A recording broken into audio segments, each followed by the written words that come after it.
LGD versus M3, game 1 begins now. LGD over on the blue side, M3 on the red. Xerath the first ban there for LGD. Corki soon to follow, and M3 actually first ban the Rek'Sai, so pretty sad itself with the Corki ban really standing out to me. But you might find the Xerath ban surprising just because there's been so many prominent Xeraths, for example, Barker in the previous game playing that champion, but Dade's Xerath 4-2 has a very good KDA, about a 4 KDA compared to his normal season 2.2 KDA.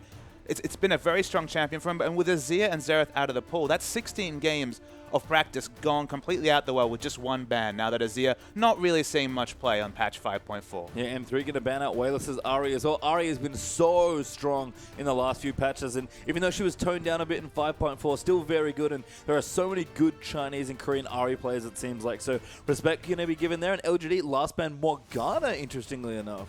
Yeah, Morgana's a very interesting ban. Targeted at Love CD, you have to think. Just a bit of a respect support ban. Of course, Morgana, a very flexible champion, but we haven't seen M3 pull it out in multiple lanes. Maybe it's a scouting report we don't know about, but all we know is that Morgana hits the ban list. I like your respective Ahri. When you think of Chinese League of Legends players, you think of the likes of Rookie, the likes of Cool, also strong in that champion. Wayless deserves to be uttered in the same conversation because he's also a wonderful Ahri player, even with the small nerfs. Still such a safe, blind pick mid laner. Only a few matchups she has a little bit of trouble navigating and can always get through those. So it's banned away, and the final ban is Vi. That was exactly...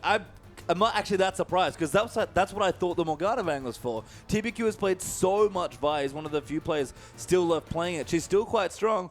M3 realizing with the Morgana ban, Vi's open, so they ban it. That's a very smart ban. I don't know if we would have seen a Vi first pick, but 2BQ, as you mentioned, has been playing that champion. Vi definitely fallen away in terms of being competitive picks, been banned and first picked early, and look who's available. He might have struggled on it yesterday, but Acorn, one of the oldest and most famous Rumble players in the world, I think you have to snap it up when it's available, even over the cannon, which has shown good results.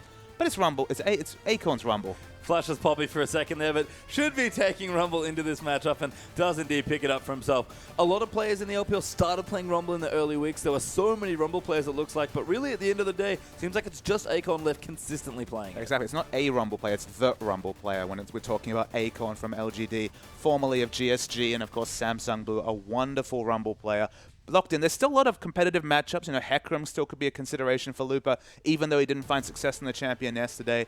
Kalista's going to be the pickup with Morgana and Vi banned. The best support with Kalista against the Vi, and the hardest to initiate. Candy's Kalista has been a thing to behold. In fact, this has been the lane matchup they've been running. So the Kalista Thresh has been the completed lane matchup that we remember terrorizing Wei in the Starhorn Royal Club versus M3 matchup. And they get that completed bottom lane, which is definitely been the strongest performing bottom lane for M3. Yeah, I mean, Candy's other champion is Corki, which was intelligently banned out by LGD, so makes sense to pick up Kalista Thresh here. So a good, strong bottom lane, like you mentioned, something that M3 have been playing quite a bit of recently, and LGD have a couple more choices to make. For me, the big question is definitely on the jungle. What's TBQ's second jungle? Because Vi is absolutely his first. I mean, Rumble Jarvan has wonderful synergy. TBQ, he's played some Jarvan games, not necessarily been one of his best or worst champions. He's considering also the Rengar for the pick potential. You don't see a lot of synergy between the picks we've got so far.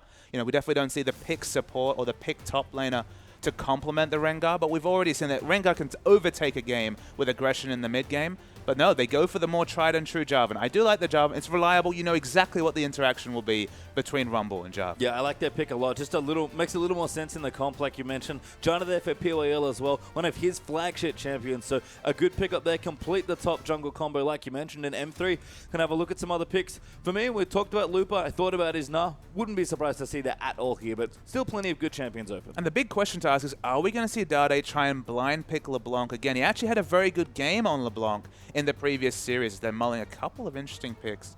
We'll wait and see before they're locked in. The LeBlanc bind picks have been pretty common in week 8. There are champions that work against it, but no, they're going to go very tanky. It is going to be Lupus Hecarim. Jeez, Imp. Just going in with the Vayne. Wow. Yeah, he wants the Vayne. I mean, Hecarim Rengar's great for M3. Lots of pick potential, good initiation, but Imp is on a mission today. And this would not surprise me. Wayless bringing out the AP Cho'Gath, just because, again, it's such an unknown pick. I don't know how much practice Dade will have against this champion. We don't know what's in the water in China, but it's definitely been AP Cho'Gath all throughout the weekend. Ninja introduced it. Didn't get a win, but looked pretty good on it a few weeks ago. But an explosion of picks in 5.4. Yeah, and Wayless has been leading the charge on AP mid Cho'Gath, and what's he'll pick it up. Dade going to pick? Pastry time. That's the question, because LeBlanc does not have a favorable matchup against Cho'Gath. In fact, no, we saw Wayless continually pick it into that champion as part of the reason he wanted to play it. So Dade, not too many options available here. Just kind of looking through. Be interesting to see what he wants to go. His Z is not banned, by the way. It was actually banned yesterday, I believe. So there are some champions there. But I'm really curious about Imp's Vayne, though. He insta-locked that champion. And Vayne versus Kalista. No one has dared opt into this matchup. I don't believe even Uzi has opted into the Vayne versus Kalista matchup. Last few seconds, what does Dade have to show us on 5.4? It's not going to be exciting. Yeah, he's going to do it. No, oh my god, he's actually going to... Never mind. He goes full Dade today. Rise in the mid lane against AP Cho'Gath. Welcome to the LPL. I mouthed a wow, Pastry time. They couldn't decide at the last second. He does bring something new, but this is crazy. Mid lane Rise coming out. He's going to try and make this a farm lane. I can understand that. Just hanging back, trying to power up with the tier Catalyst build. But so risky. We haven't seen Rise in the top lane, let alone the mid lane, in so long. Ever since the World Championships, in fact. And this was a split-second, last-second call, and it's going to be Dade's Rise in the mid. Not even both summoners, it's actually going to be Flash Ignite the summoners taken. A very aggressive summoner spells. Again, we're going to go through some of the matchups. The mid lane matchup is crazy to me, Cho'Gath versus Rise. But in the top, Akon's got the Rumble. Yeah, it makes sense for Akon. Looper going to go back to Hecarim. I think this is his 4th time in a row playing that champion in the top side. TBQ here on Jarvan against the Rengar, actually, which is sort of an interesting pick. This is the matchup, though, that we've started to see. Wayless and Dade are butt heads already in the LPL, and they're going to start things off with a very curious matchup. That's the other one we want to check out as well. Imp Kalista sounds good for Imp for Vayne in theory. Imp, of course, playing Vayne, but we haven't seen it in practice yet. Let's see. Yeah, I mean, it's a big question, and we're going to start with a pause, I believe. Just kind of hanging out here.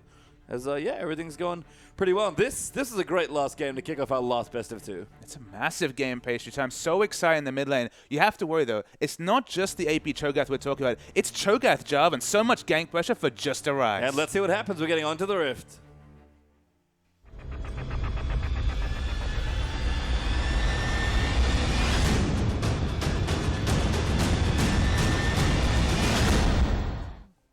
And welcome onto the Rift here for our last best of 2 of the evening. LGD versus M3. There are some crazy signature champions in this one, so if you're a fan of some old school Korean powerhouses, welcome to Dade's Rise and Imp's Vayne. But you have to worry, though, Pastry time. Let's think back to Season 3 Worlds, a time Dade doesn't like talking about, understandably.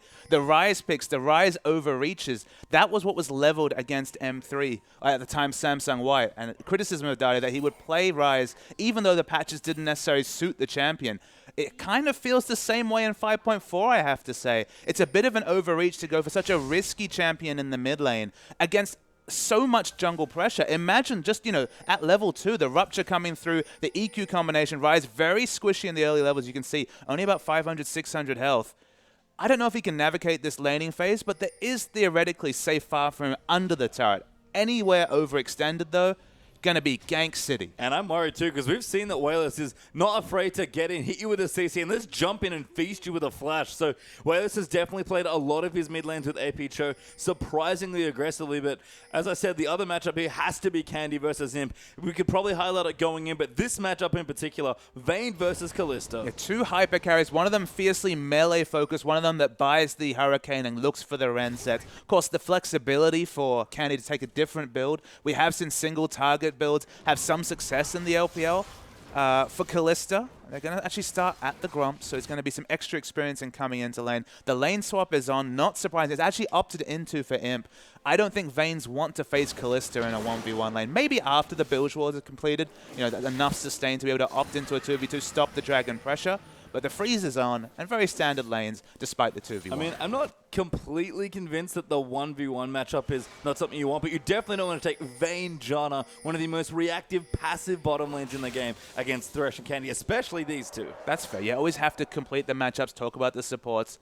Not a lot of lane pressure from Imp and PYL on the Vayne Janna, and definitely plenty of kill pressure when you're talking about Love CD on a champion like Thresh, a very practiced bottom lane for M3. And LGD are one of the teams that continually swap Imp into 1v0s or 1v1 matchups. This actually makes a lot of sense that he give him a champion that is maybe rewarded by more farm. And the other nice thing is that it frees up PYL to roam. And that's a great thing because, again, it's worth noting that the same is true for M3. We've got Rengar on the team, so we've already mentioned a significant jungle skirmish advantage for Jarvan over Rengar in the early game. But if it's Rengar Thresh, there's a lot of potential for 3v3 skirmishing coming through from those champions. So maybe that will relieve some pressure for Dade in the mid game. But Dade has to play so careful. And you know that Wayless feels almost a bit disrespected, bringing out Ryze, a champion that's not really considered a viable mid lane pickup against the Cho'Gath. As we notice the jungle follow, it continues. Yeah, Acorn is on some sort of journey though on the top side of the map. Condi and Lupa sticking together, even going to ward the lane just to see if anyone sneaks by.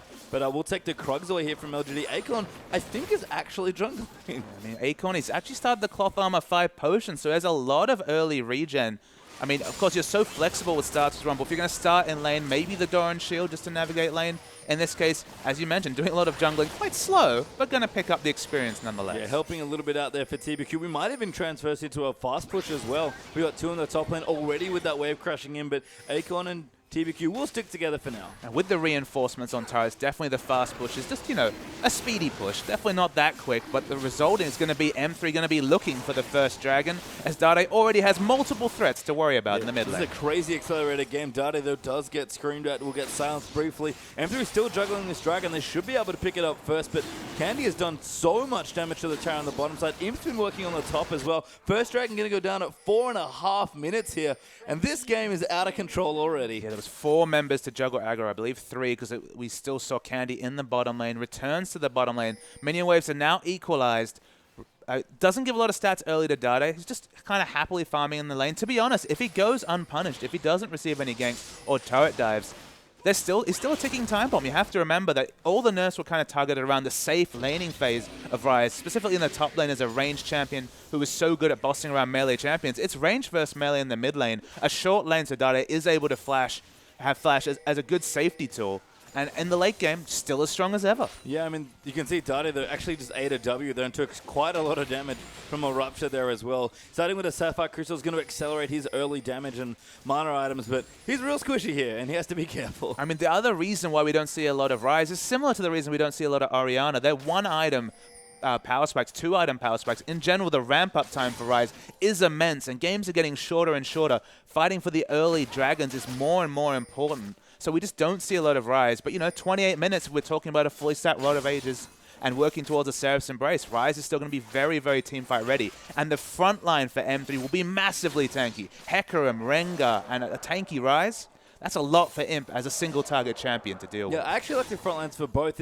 We saw this a little bit when Wayless was playing Cho'Gath in the last LGD games, but they seem to use it to protect a carry surprisingly well. Absolutely. I mean, Cho'Gath has so much damn health, you have to remember. He gets so much free stats from his ultimate that he's able to do that, as we do see some fighting in the jungle. Yeah, actually a hook there going to land a flay back there as well. TBQ got ignited, but he'll actually be okay. A good ward there for M3 will get cleared out by the pink that J4 has, and Condi continuing to aggressively invade here. Love CD's not stopping either, trying to get extra brushes. The second skirmish comes through onto Love CD. Dade's trying to react to it. Not going to be able to do that too easy. In fact, there comes the aggression. Yeah, Wayless going to feast him as well. Lantern might save him, but he can't click it, and first blood goes to Wayless. Love City force a flash, but TBQ joins in. Lupus here as well. PYL's flashed over. The knockups come in. Wayless chasing for another knockup there. Love City could be in trouble. His still damage going to come through there. They will complete a good playback. Might save him. Love City actually gets the kill there onto TBQ. PYL going a little too deep. Lupa might turn it around. Wayless has no mana as well, and Lupa has a Lantern out, but he's going deep. He wants the last kill. PYL in trouble, goes down as well. Now Love City will join in onto Wayless. Imp finally makes it to the top side, but M3 win the trade. Imp at no point looked to rotate towards the fight, and despite it being comically long, unbelievably M3 come out in the advantage. Just nothing that Wayless could do as he was falling down in terms of health and mana. Dade tried to react after Love CD for the second time, was caught in the enemy jungle. Died instantly. Remember, he only had a Sapphire Crystal, no combat stats whatsoever, and died instantly. The burst coming through from Wayless. Have to respect that. Cho'Gath has bought the tier.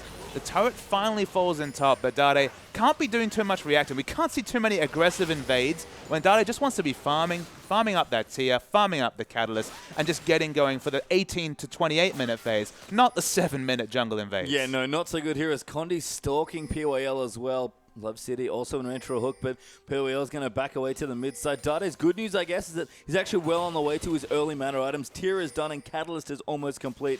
I mean, Ryze, like you mentioned, does need a lot to get going as Imp here in the top side. Going to get 3-man ganked. A great bowler and play there. Imp pops his ulti, but he's already been hooked. He will know. Yes, go down as Condi. Flash orders for the kill. Imp did not respect the 3 members coming through, held his flash for far too long and dies.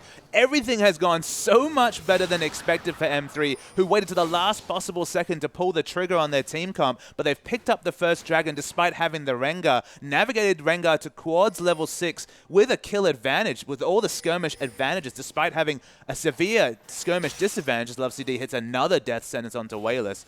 As I said, things going better than expected, and all these skirmishes going in M3's advantages buys more time for Dade to farm in the mid. Yeah, it's really weird that both teams have chosen a different late game carry. I guess here it's Dade and his Rise. Kalista definitely late game focused, but has a reasonable mid game, especially when she gets her early items up. But Vayne is as well the same sort of thing where you just need to get your farm or get your early blade and transition from there. So both teams have an interesting insurance policy, but right now, like you mentioned, M3 getting the better of the first 10 minutes. And this is something that's actually not spoken about much anymore because Vayne and Rise have both fallen out of favor. But something to consider, Pastry Time, is the fact that one of the hardest counters to Vayne back when Vayne was popular was Rise. Rise deals so well with champions that have to do damage in 550 or less range, and we're talking about Vayne in that particular situation, and he's reliable. He has the instant cast on the snare. He builds Frozen Heart and tankiness in general, and he's able to deal with Vayne very, very well. So in terms of that particular interaction, would have been surprised by the Vayne pick, but the surprise Rise pick actually does work in terms of the late game carry matchup we just spoke about. Yeah, and Dade now has his Catalyst done as well, so continuing to farm up a little bit behind Wayless's Cho'Gath here, but again, nothing too bad. And I guess the nice thing is that Wayless doesn't really have that much effective roam power either on the Cho, so the farm matchup that he wants, unless he gets ganked over and over again, should be okay. Blue Buff going to come through now, so they've actually swapped down Akon, level 6 now with his Haunting Eyes in the top lane, and Imp down the bottom with his Bilgewater. I mean, as we said, Bilgewater completed. Swapping back into the 2v2 makes a lot of sense. This is actually something that I'm going to level at Candy a second time in a row. He always seems to find himself shopping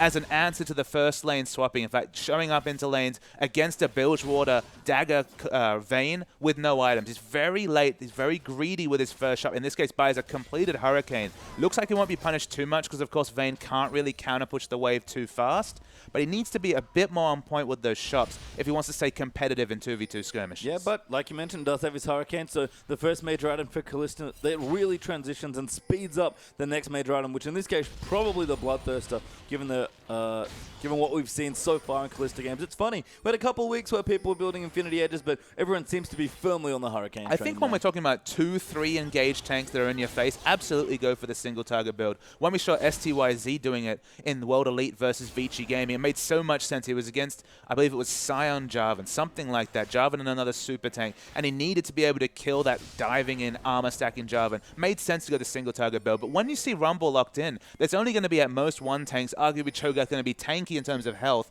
probably not going to have a big armor and magic resist pool. So it makes sense to go the Ren set build. Going to do that happily. With the lanes as they are, they're going to try a second dragon here, M3, and I'm not sure if LGD want to commit. In fact, we're going to see a commit. Yeah, Lupa's teleporting in. Condi very low. Love City. Hook will go wide. A great equalizer there, and the knockup at the Fate Skull. Keep them safe. Condi, though, goes down to TBQ. Dade now in trouble as he'll go down to Impers.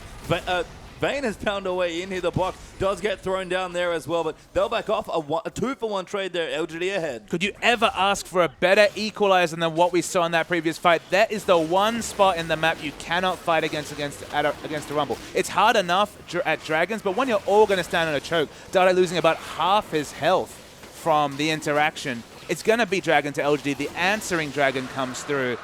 You need to watch yourself around terrain when you're against a Rumble, and Akon's Rumble, it's a wonderful thing to watch. Yeah, misfired a little bit in the last Rumble game we saw him, but right back on point here with the equalizers this particular game. Imp getting a kill's nice for himself as well. He's actually a bit behind in CS, so going to catch up a bit now as well, but Lupa hanging out here. They want to try and gank this Vayne.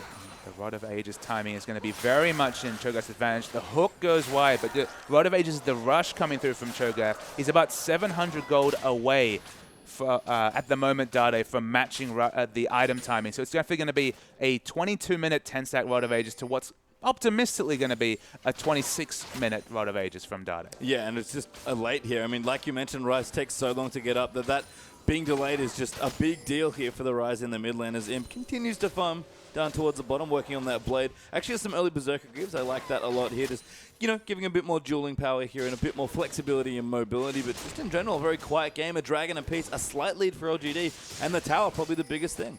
Biggest thing for me, though, Patient, it's going to be those late-game team fights. Two hyper carries, Vayne and Kalista, going at it in late-game team fights with something we have not seen in competitive play, let alone in the LPL. I believe in the world we haven't seen this matchup in at least the top league, so it's going to be super interesting to track it. As Dade's going aggressive, that's a risky thing to do against the Cho'Gath. Wayless eats in there. Flashes fall for the last auto ignite. Will finish it off. And Wayless, the assassin Cho'Gath here, as PYL does ulti in there. TBQ going to dive in onto Condi. Imp's there as well. Good amount of damage. And now Looper in trouble. Actually, the Fate Skull knocks 3 up there, but Imp is still chasing. Looper almost going to go down the last bolt. Not enough. A good hook there for Love CD, but that's just going to give Imp another kill. Yeah, 3 kills come through for LGD. Not sure what Dade was thinking. I know he knew he had reinforcements, but it was never going to do well against a Cho'Gath whose feet does so much of the health. A 1v1 duel for Candy is quickly going to turn into a very outnumbered duel. Yeah, 4v1 now is on. Candy gets knocked up and Wayless just destroys him. Wayless could have left the kill to Vayne, but she has 3 of her own already.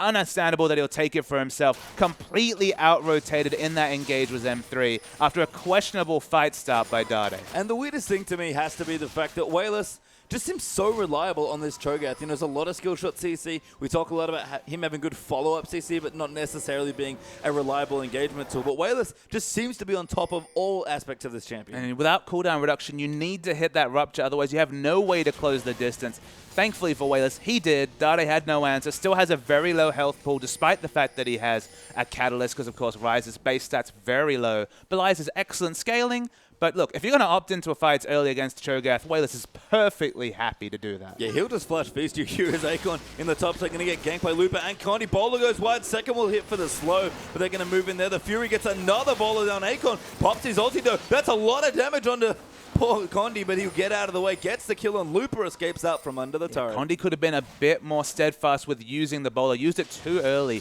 The red buff tick would have probably been enough to force Acorn to flash.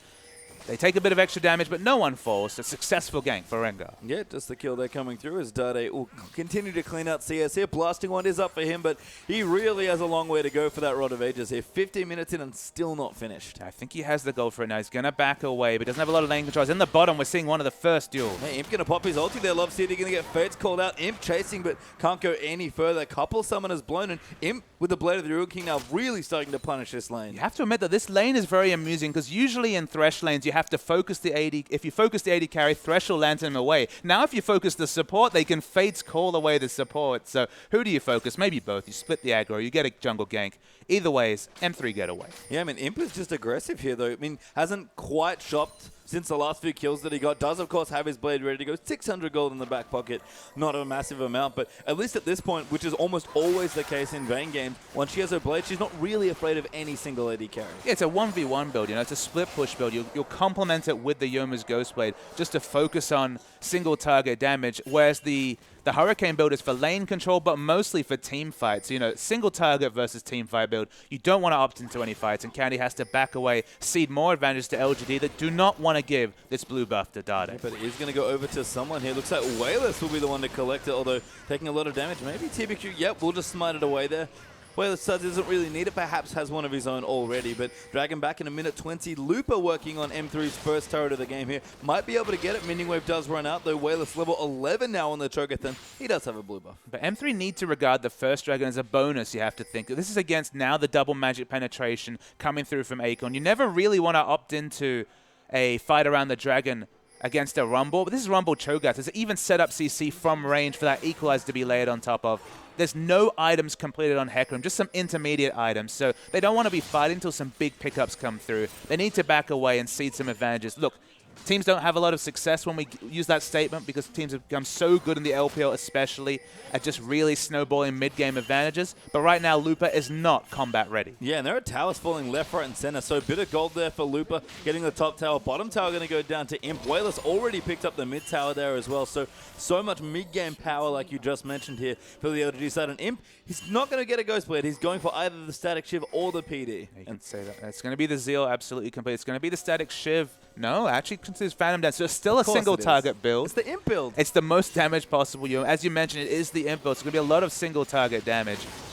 M3, they're going in on Wayless, but he's very, very tanky. He is, and PYL's here. Good three-man scream actually coming in for a lot of good damage. Wayless actually just eats poor Condi, goes down to the face. Still fighting in there, just under half health, but an equalizer gets everyone else out. Looper now has to run away, but Wayless just destroying people today. I don't think M3 have a lot of practice against this Cho'Gath. They are not respecting the burst damage coming through. Dade's caught as well, does have flash up this time, doesn't fall down, but M3...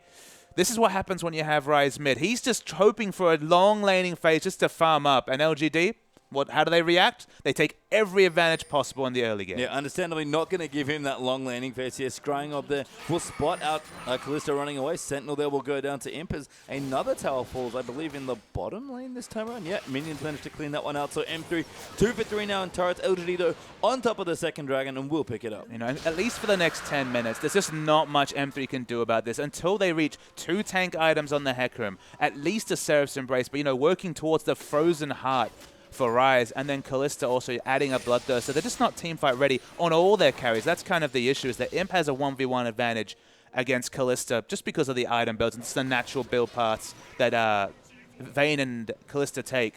Dade just has no chance of skirmishing against Cho'Gath. That's just the reality of the situation. Even with flash ups, flashing one skill shot, he'll still lose an extended trade to the Cho'Gath, and Hecarim has no completed items. He just can't fight at the moment. Yeah, and the thing is, M3 haven't been able to get defensive vision up either. They're sort of scrambling around the map, trying to farm up somewhere, but running out of safe places to farm here in this game, and M3 need to find something, because like you mentioned, LGD is going to keep getting stronger, and M3 desperately need farm. You know, we talk about their late game advantage. Sure, it's there, especially on champions like Ryze, but we're still talking about a very formidable late game carry in Vayne. Cho'Gath still does reliable things in the late game. If he can get to 40% CDR and have that rupture on a 5-second cooldown, does have so much CC to provide to a fight. And Acorn on Rumble, he's already shown with one equalizer what he can do with this champion. Looks like he's going to be building away from the Leandros towards the Zhonya's, just so he can dive the backline and be a threat consistently in a fight. Yeah, pretty cute to make use of the early cloth armor as well that he helped jungle with, but you're right on Wayless here. He's already got the cooldown boots, possibly moving in for a Marilla Nomicon, maybe the Zhonya's as well,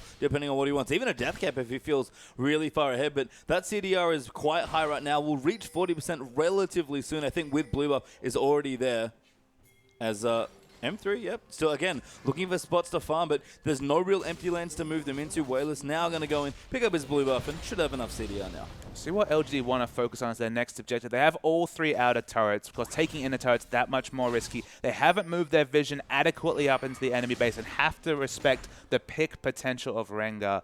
It's going to be the 5 pink wards and just having both wards for flanks and just aggressive wards before they're able to start committing to these inner turrets. And Imp has also gone back and picked up his Phantom Dancer as well, so ready to go if he wants to keep split pushing, but in a fine spot to fight now as well. Candy still building in towards his Bloodthirster. Not quite there, although does have a BF sword to join the Hurricane. And maybe this is the other issue with Kalista. Hurricane auto pushes your lane, so you don't really have safe places to farm once you start pushing the wave back. It's a great point, and that's why I like Kalista with strong mid-game champions in the mid lane, because then at least you have implied pressure whenever that champion goes missing. But you know that Dade's not roaming and reacting to gank pressure. He can't afford to do that. Every time he's tried to react to skirmishes, as we saw very early, he's been dying to this Cho'Gath. And look at that, the respect flash from Loves2D. To be honest, 2 spells, he lost 2/3 of his health. Yeah, if he got eaten there, I think Wayless just would have 3-shot him. So he's going to back away there. M3 will move in to defend the tier 2 turret here. Vayne kind of woefully short range, so going to be a bit of a tricky siege. But at this point, LGD, they advance their vision forward. They might just get Baron and siege that way. I mean, the wave clear is decent between Dade and Candy, especially when Dade can get his low cooldown ultimate available and have the AoE to clear that waves to supplement the Hurricane bolts coming through from Kalista.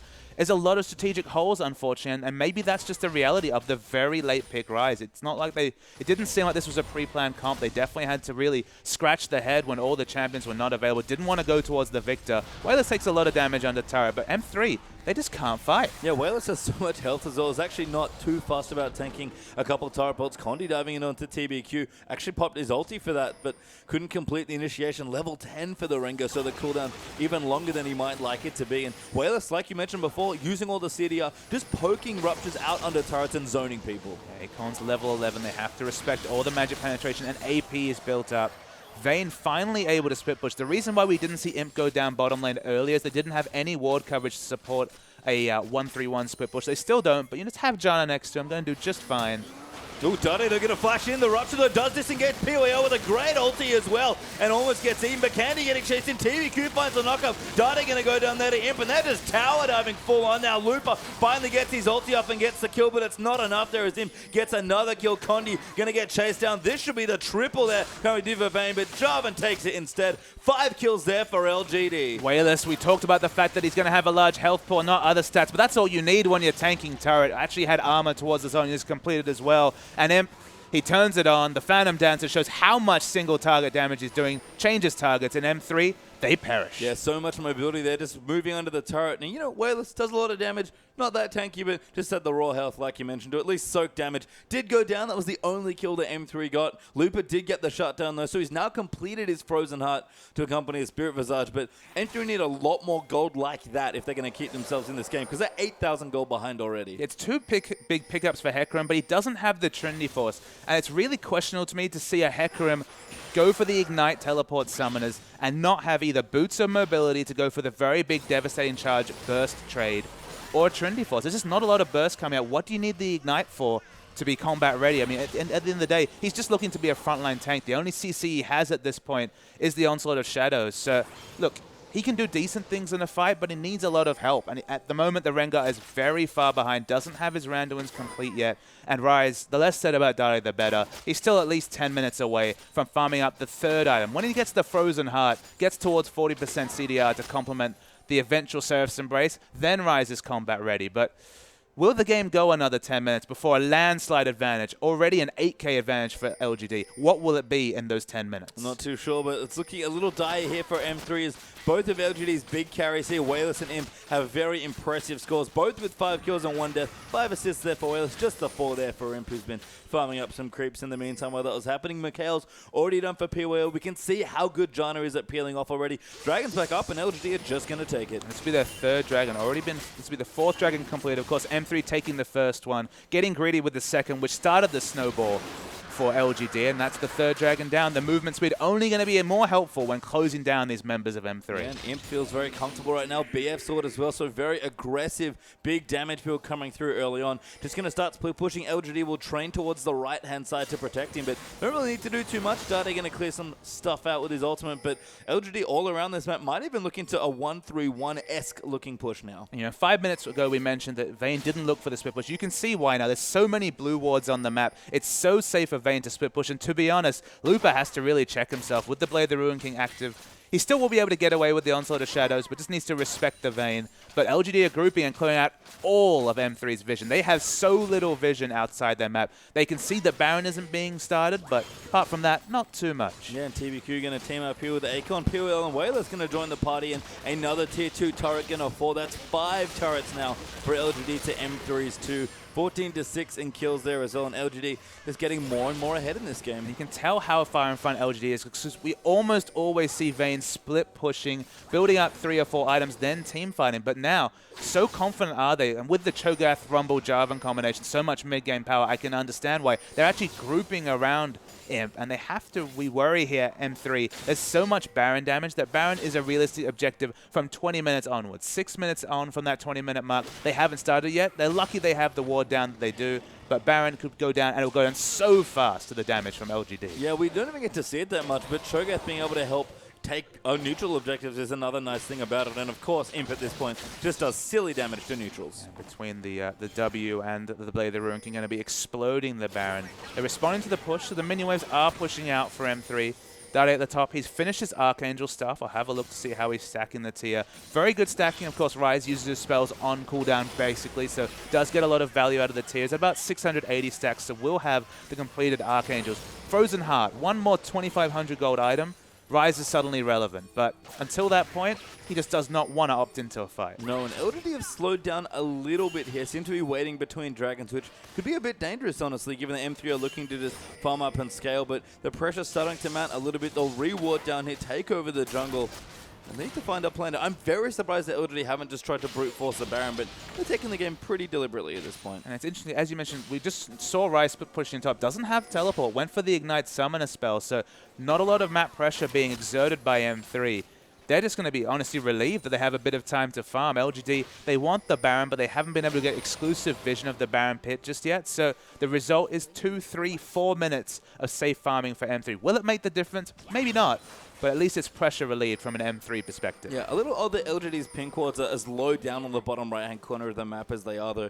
Kind of surprised that they haven't moved that vision forward a bit. Maybe it's an item efficiency thing as Love City. We'll actually check the pin cord in the Baron. That's a good spot to have, and Baron will get angry as a result, but they should be able to start clearing out some wards. Baron's very angry, though. I feel like there should be 5 pink wards on the map, given the fact that they're 10,000 gold ahead, given the fact that they've been entrenched in the enemy jungle for so long. There's 1 extra pink ward in the inventory, 2 on the map, maybe 3 at this point. Should be 5 pink wards, should be going for the Baron because they have so much Baron damage, forcing out the Rengar ultimate, which of course will be used to check whether the Baron's being started. And then, they have so many options. Bait it, do it. They have so many options there. But right now, just split pushing. It's been 5 minutes of freedom for M3. And that's a much needed 5 minutes as well. Dade actually transforming the Seraphs now as well. So a little bit tankier and a good amount of damage boosted up there as well. Imp, though, has finished his next major item. And I love this Vayne build. He's actually got a Bloodthirster third. And I was going to say, I was so interested, would it be the Infinity Edge or would it be the Bloodthirster? Of course, more damage coming through from the Infinity Edge, but so much risk as Wayless gets hooked. Don't know if that's the person you want to hook. Bait's Gold A being used as well. Acorn's actually joined as well. Condi so low there, but Dade going to come in. Decent damage coming in, but Wayless going to move back in. He gets hooked up though. The knockup will come in. There's a massive ulti there from TBQ and Imp flanking around the side. Looper though dives straight onto him. There's a lot of damage coming in. Dade might be able to get it, and Heckroom cleans out the kill. Dade still alive somehow. TBQ now going to get hooked out under the turret. Makes it into the base gate, but Wayless snipes him. Now moves forward. Insane damage from that Cho'Gath W, and Candy still cutting away. The zombies pop fairly late. Candy though still alive. That pops around there. Triple kill for Wayless. Maybe going to make it 4. No, TBQ steals the quadra. A very long fight. The MVP was the Mikhails coming through from PYL, and it helped Cho'Gath live. There could have been a Renset potentially coming through after the first exit kill. It doesn't. We're going to see the inhibitor fall down. Dade, he had a chance to redeem himself, but the equalizer was on point. Just too tanky, unfortunately, LGD. You can see if there was a few hundred more gold, 1 big item completed on any of the M3 members, that fight would have been totally different. Yeah, and they picked their spot pretty late to fight there, but pick it well once they do get there. Imp has a Ruby Crystal in his inventory. Also has already upgraded to the Fury enchantment. Yeah, it might be the Banshee Veil as the pickup. But that's the most likely thing with the Ruby Crystal. It could, of course, be the Phage if he wants to go for the Trinity Force for a bit more burst in his build. Needs to respect Dade is the important thing. Dade is going to start pushing out damage. You can see he's working towards the Glacial Shroud, working towards a bit more cooldown reduction. But M3, they were just an item short, and you could see so many low members of LGD, but either better focus or more items were needed to win that fight for M3, because that was a great opportunity for them with all the aggressive turret diving. Yeah, and it's reflected in the gold lead here. 14,000 gold or so up for LGD. Next Dragon coming up as well. PYL so confident in the gold that his team has that he's helping Vayne out a little bit more. That's a Zeke's Herald. Yeah, the Zeke's Herald. That's a luxury pickup if there ever was one. It's such an expensive build. Between the 2 items, we're talking close to 6,000 gold between the Zeke's Herald and the Mikhail's Crucible. But, I mean, Imp had lifesteal before. Right now, he just has an embarrassment of lifesteal. So much lifesteal between those 3 items that he has, including the Mikhail's. The Dragon explodes to add a 6-minute timer onto the game. Last thing M3 want, because again, another 10 minutes, maybe they'll be looking good. But right now, the game's going to be over in 10 minutes. Looks like it here, and LGD going to move in towards the Baron. Wayless kept his feast there if he does want to maybe try and eat that one up. Scuttlecrab dies almost immediately as both TBQ and PYL are using the upgraded sweepers to get the vision around the Baron. Pinkward's still there sitting in. They'll clean that out as well. Almost level 16 on Akon crucially as well. Wayless is actually already level 16, so massive damage coming through. And Rabadon Deathcap's done for this Cho'Gath. I have to say, Papa Smithy, I've been so impressed with how Wayless has played this Cho'Gath. Not just for the laning or the matchups he's been able to find, but he teamfights with his champion unbelievably well. And we saw Vici using the Cho'Gath in a poke comp. We then saw King bring it out twice to 2 victories, and then Wayless team fighting with the Cho'Gath. The flexibility of the Cho'Gath and the safe laning is making it a very attractive pick. But for M3 fans, you have to start worrying about Dade's champion ball. If he has to resort to the mid-rise after no real big changes to usher it in as Baron explodes. Yeah. Didn't even get eaten, by the way. I don't know if it's going to get any better, but the equalizer is slowing down Condi. Very nice equalizer there, but they can't quite chase in. TBQ thinks about it, but does get bowled very nice. And Imp, he's going in there. He's so fast moving through with the enchantment plus the Jana, and he just cleans out the first kill. Condi tries to buy time for the rest of the 4 members of his team to back away. With the base broken, I think they might even look to brute force. No, they will take the measured approach. TBQ gets hooked. Damage coming in. Dada gets knocked up. Wayless going in. Pops the Seraphs and still does plenty of damage. LGD going to break the base wide open now. Mid and hip already done. Bottom and hip should fall soon, and there's just so much damage. Wayless gets hooked there, moving in, but he's got so much help here. PYL taking some damage. Dada's popped his ulti, and LGD just rally off and take the inhibitor, and now the game. It's very worrying when being hooked under double Nexus Tower. It's almost an initiation, but the fight's on. Yeah, Imp's still here as well. TBQ pops his ulti. Imp tumbles into the Cataclysm, and he's just firing at will now in the safety of the Java and ulti. Wayless eats poor Condi again. Love CD. Gonna almost go down, but a well-timed Fate Skull keeps the stats a little safer now, but LGD end the game with 20,000 gold ahead and a lot of pep in their step. And look, I made the comparison to Season 3 Worlds for the Rise pick. Unfortunately, it's a return to those scores.